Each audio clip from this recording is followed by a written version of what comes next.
போன உடனே shoot start பண்ண உடனே தலைவர் ஷூட்டிங் கேன்சல்ட்டாரு.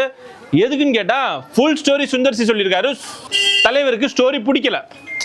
எதுக்குன்னு கேட்டா ஏன்னா தலைவருக்கு பேயா நடிக்கிறது வந்து ஆண்டவர் யாருக்கு பிடிக்கும்? எப்படி ஏங்க நம்ம தமிழ் சினிமா பொறுத்த வரைக்கும் பேய் படம்னா அது பொண்ணை வச்சுதான் எடுப்பாங்க. அப்பதான் அந்த பேய் கூட டான்ஸ் ஆட முடியும், கூத்தடிக்க முடியும், எல்லாம் பண்ண முடியும். ஆனா தலைவர் அதான ஆசைப்பட்டு அரண்மனை ஃபைக்கு ஓகே பண்ணியிருப்பாரு.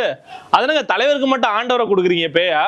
அதுன்னு தலைவர் செம்ம டென்ஷன் ஆயிட்டாரு. ஆக்சுவலா தலைவர் என்ன எக்ஸ்பெக்ட் பண்ணாருன்னா ஒரு அனுஷ்காவோ ஒரு தமன்னாவோ இந்த மாதிரியான ஒரு சில கேட்டகரி எல்லாம் கூட்டு வந்து குஷ்புலாம் நினைச்சிருக்காரு தலைவர். குஷ்பு மாதிரிலாம் கொஞ்சம் கூட்டு வச்சு பண்ணலாம் அப்படின்னு நினைச்சிருக்காரு.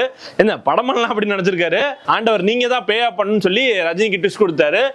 ரஜினி வந்து இந்த படத்துல வந்து உடனே அவரு வெளியே போயிருக்கலாம்ல, சுந்தர்சியை மாத்த அப்படின்ட்டாரு. இப்போ படத்துல வந்து சுந்தர்சி வந்து டைரக்டர் இல்லைங்க.